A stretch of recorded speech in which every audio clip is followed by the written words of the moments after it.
मानेगा कि उसका बाप ने मेरे साथ कुछ किया है। खून के आंसू रो रही, जैसे एक ऑब्जेक्ट बनाया है उन चारों लोगों ने मिलजुल के, सब षड्यंत्र करके अभी नहीं आ सकता हूँ ऐसा। तो मैं आऊँगा, शाम तक आऊँगा या रात को वो आया था 8 साढ़े 8 बजे। मतलब उसका सब बंदोबस्त करके, दोस्तों को, बाप को, सबको फ़ोन कर करके, सबने मिलजुल के, सब षड्यंत्र करके फिर आया था। वो रात को 8 साढ़े 8 बजे आया था। तब तक मैं पुलिस स्टेशन में अकेले बैठी थी। मैं गई थी अप्रोक्सीमेटली, आप समझ लो कि 12:30 1 बजे या 1:30 बजे के अंदर गई थी। रात को 8:30 बजे तक मैं वहाँ खून के आंसू रो रही हूँ, क्योंकि मुझे पता है कि वो मुंह से कभी नहीं मानेगा कि उसका बाप ने मेरे साथ कुछ किया है, या उसकी बहन ने किया है, या उसने मुझे मारा है। किसी के सामने कभी कुछ नहीं करेगा।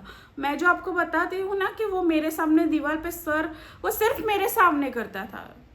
और वो सब करके मैं जब ठीक हो जाऊँ ना, तो अगर किसी ने अच्छे से देख लिया मुझे, समझो कि मैंने नहा के कपड़े स्वस्थ पहन लिया, घर के कपड़े ही, मैं टी शर्ट लोअर में ही रहती थी, तो वो कपड़े में भी अगर मेरी ननद ने मुझे स्वस्थ देख लिया ना, तो अगर वो आई, मैं यहाँ पे बैठी हूँ और वो ऐसे घर से ऐसे निकल रही है दरवाजे के बाहर से, रूम के दरवाजे के बाहर से पास भी हो रही है, और इसने देखा कि वो पास हुई, तो अब भी ऐसे घूम के मुझे फिर से जानवरों के जैसे पीटना शुरू कर। मुझे जैसे एक ऑब्जेक्ट बनाया है उन चारों लोगों ने, एक दूसरे को खुश करने के लिए, और मुझ पे जो भी उनका दिन भर का, उनका जिंदगी का गंदा मैला, उनका जो भी है ना, वो सब मुझ पे ठूसते थे। मैं लगी हुई थी कि इन लोगों की लाइफ डिस्टर्ब है, इनकी मम्मी नहीं है घर में। मेरी मम्मी ने तो ऐसे कोई हमने माहौल देखा ही नहीं, सुना नहीं, इतना प्यार से रखते थे। और आते हैं गाइस, तो ये हालत उन लोगों ने मेरी करी थी। और पुलिस वाले ने, जब वो लोग आए तो मुझे अंदर बिठा दिया, उन लोगों से बातचीत करी, उसके दोस्त था साथ में, और जो लेडी थी ना पीआई, वो उसके दोस्त की सास निकली।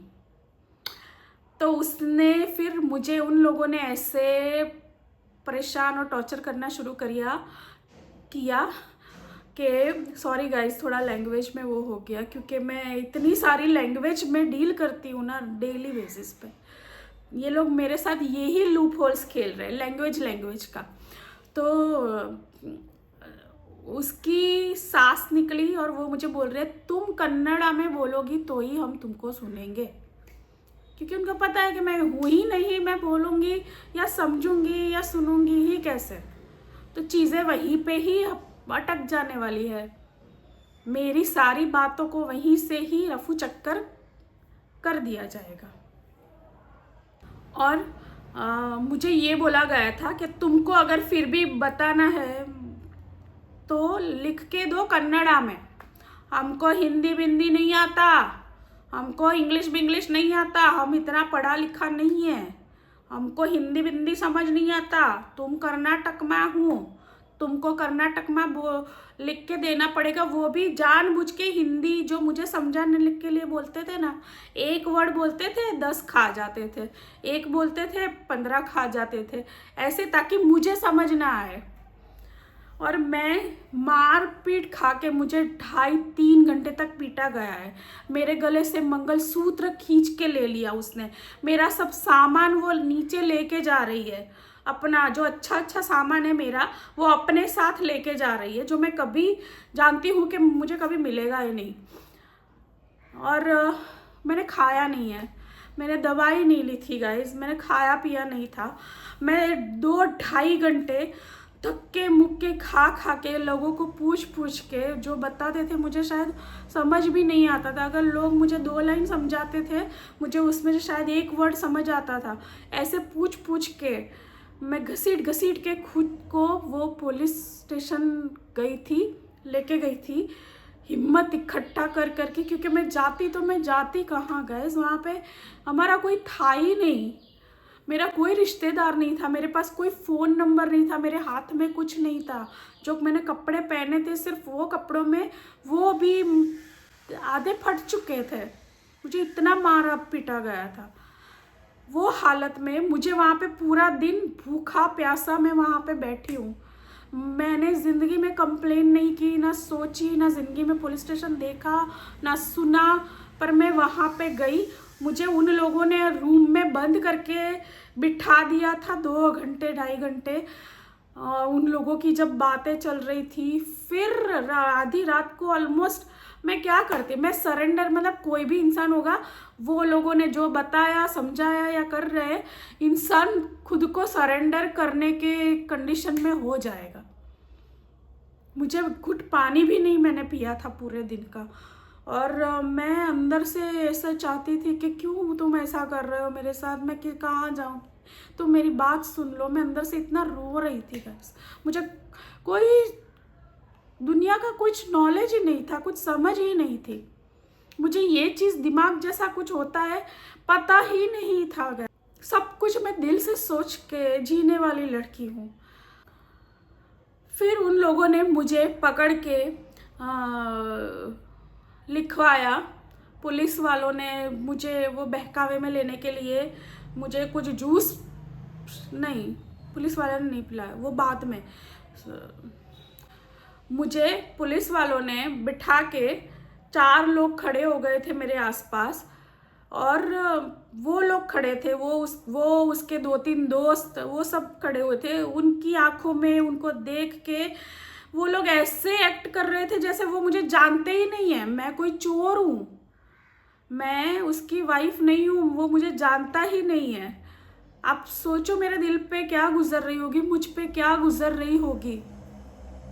पुलिस मुझे बहला रही है, फुसला रही है कि आप लिख के दो, मुझे जो भी लिखना है लिख के दो, लिख के दो। पहले ऐसा नहीं था, जब फ़ोन किया तो बोल रहे आप चिंता मत करो, आप बैठो, हम बुलाते हैं फिर करते हैं। पर कुछ नहीं किया, एकदम शांति से। वो जैसे आया था ना, तब इतना हेजिटेटेड था, थोड़ा सा इतना भाग के आया था, थोड़ा सा लगा कि वो पैनिक है। पर जब खड़ा था ना तो एकदम जैसे उसके बाप के घर में खड़ा है वैसे खड़ा था। और पुलिस वाले मुझसे अपने मुंह से बोल बोल के लिखवा रहे, और मुझे को तो कोई समझ ही नहीं है। मैंने कभी किसी वकील, पुलिस, ये सब चीज़ें ना देखी थी ना सुनी थी, कुछ पता नहीं था। तो वो लोग बोलते थे, मैं वो लिख रही थी, मुझसे वो लिखवाया कि 1 महीने के बाद मेरा हस्बैंड मुझे मेरी माँ के घर में लेने आएगा। गाइज ये बात मैं पहली बार सुन रही थी, और मैं वहाँ पे और टूट गई।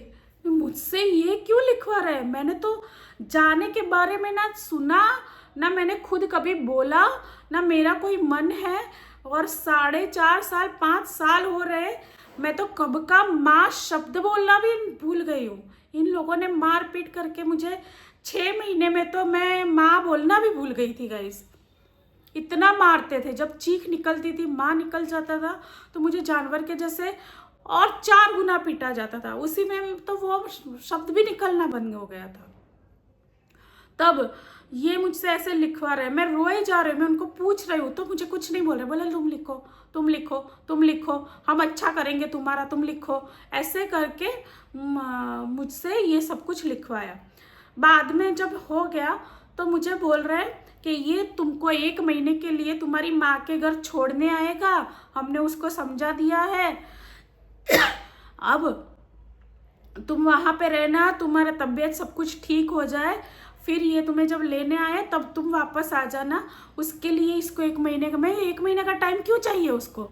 मैंने उससे क्या मांगा है, किस चीज़ का?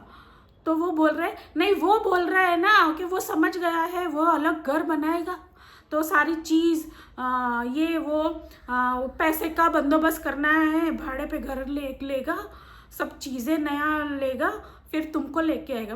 मुझे चाहिए ही नहीं। मेरी जो चीज़ है मेरे पास, उसमें मेरी लाइफ तो चल रही है। हम जहाँ पे रह रहे वहाँ पे मैं रह रही हूँ, मुझे कोई प्रॉब्लम है नहीं। ना जॉइंट में थी जब वो अलग लेके गया था, ना वहाँ पे रहने में प्रॉब्लम थी। उसने तो जो बोला है मैं दोनों जगह पे ओके हूँ, मैंने कभी कोई कंप्लेन की नहीं। आप पूछो, बोले नहीं नहीं ऐसा नहीं होता, हम बोलते हैं ना वो सही है। जबरदस्ती लिखवाया। उसने फिर लिखा कि वो 1 महीने के बाद मुझे ले जाएगा, अभी वो मुझे छोड़ने आ रहा है मेरी माँ के पास। वही एक लास्ट दिन था गाइस। उसके बाद भी मैं 2 दिन रुकी थी और 2 दिन के बाद उन लोगों ने मुझे बस में बिठाया था। वो मैं आपको अगले वीडियो में बताऊंगी।